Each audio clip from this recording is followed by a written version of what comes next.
कड़कती ठंड की शाम में पति के साथ बिताए गए वो खास पल जो सर्द हवाओं में गर्माहट भर देते हैं, उनके आनंद का कोई मुकाबला नहीं होता। खासकर जब आपकी नई नई शादी हुई हो और आपका पति बेहद हैंडसम और रोमांटिक हो। उन लड़कियों के लिए जो इस अनुभव से गुजरी हैं, वे इसे बखूबी समझ सकती हैं।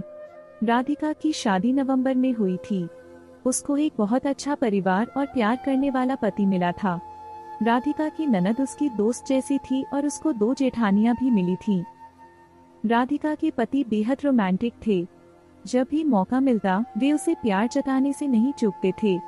उनका मानना था कि प्यार और विश्वास से रिश्ते मजबूत होते हैं। राधिका को तो इन सब बातों का ज्यादा ज्ञान नहीं था, लेकिन इतना जरूर समझती थी कि एक रोमांटिक पति के साथ जिंदगी में मजा जरूर आता है।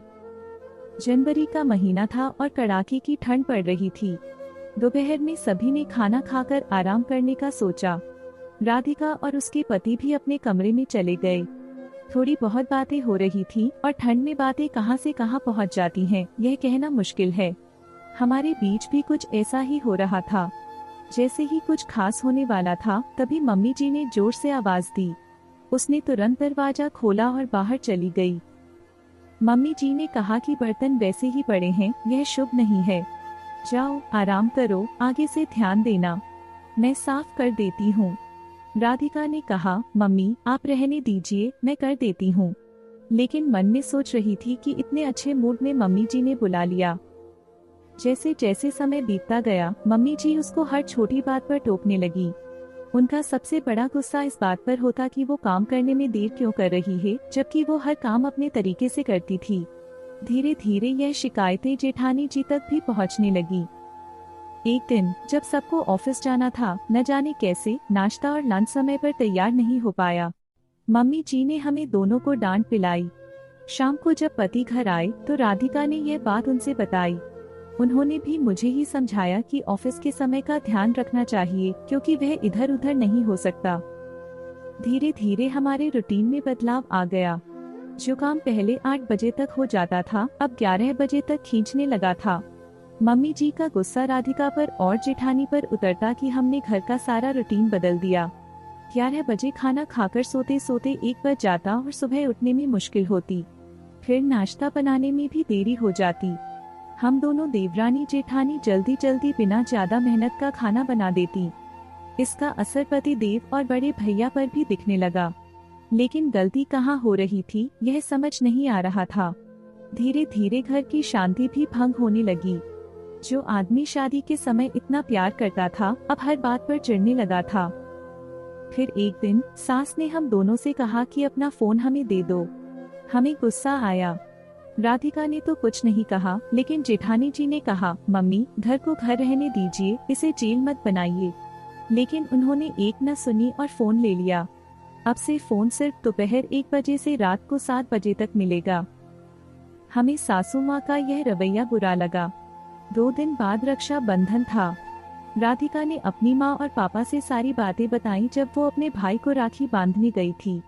राधिका की माँ और भाई ने इसे लेकर गुस्सा जताया और बोले, अभी बात करते हैं, किसी को पर्सनल चीज छीनने का क्या हक है। पापा ने भाई को समझाया और बोले, तुम इतने बड़े नहीं हुए हो कि उसकी सास से ऐसे बात करो। फिर पापा राधिका को कोने में ले गए और बोले, बेटा तुम्हारी सास उम्र में बड़ी हैं, एक बार उनकी बात मानकर देखो, शायद इसमें कुछ सच्चाई हो। वो घर लौटी और अगले दिन सुबह जल्दी उठकर खाना बनाना शुरू किया। समय पर सबको खाना दिया और घर के सारे काम भी निपटा दिए। लगभग 1 महीने बाद राधिका को और उसकी जेठानी को यह समझ आया कि हमारा काम धीमा क्यों हो रहा था।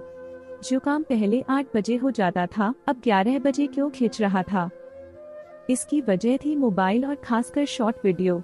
छोटी छोटी शॉर्ट्स जो एक के बाद एक देखने में समय का पता ही नहीं चलता। जब से हमने शॉर्ट वीडियो देखना बंद किया, हमारा ध्यान दूसरी चीजों पर ज्यादा टिकने लगा। कोई भी काम जल्दी और अच्छे से होने लगा। सबसे बड़ी बात, पहले हम 2 बजे तक सारे काम निपटाते थे, अब 12 बजे तक फ्री हो जाते हैं। हमें इस बात को समझने में समय लगा, लेकिन अब 1 साल हो गया है। अब सुबह उठकर फोन न देखना हमारी आदत बन गई है। शायद राधिका के पापा यह बात जानते थे, इसलिए उन्होंने बड़ी सादगी से कहा था कि सासू माँ की बात मानकर देखो। अब उसके घर में होने वाली छोटी मोटी नोक झोंक खत्म हो गई है। अब सोचिए यह शॉर्ट्स कितनी खतरनाक चीज हैं। राधिका का जो हाल था वही हाल आज के कई लोगों का है। शॉर्ट वीडियो और रील्स के चक्कर में जो काम 10 मिनट का था वह 2 घंटे में पूरा होता है। यदि आपको भी लगता है कि समय बहुत जल्दी खत्म हो जाता है और आप कुछ खास नहीं कर पाते, तो सिर्फ 1 महीने के लिए रील्स देखना बंद कर दीजिए। यह एक मीठा जहर है जो धीरे धीरे हमारे दिमाग और समय को खा रहा है। उम्मीद है कि मेरे इस अनुभव से बहुत सी गृहिणियों को कुछ फायदा होगा। कमेंट करके बताएं कि क्या आपने भी यह महसूस किया है कि रील्स देखने से कितना समय बर्बाद होता है। आपको यह कहानी कैसी लगी हमें कमेंट कर जरूर बताएं। इसी तरह की अच्छी कहानियाँ आप यहाँ पर पढ़ सकते हैं।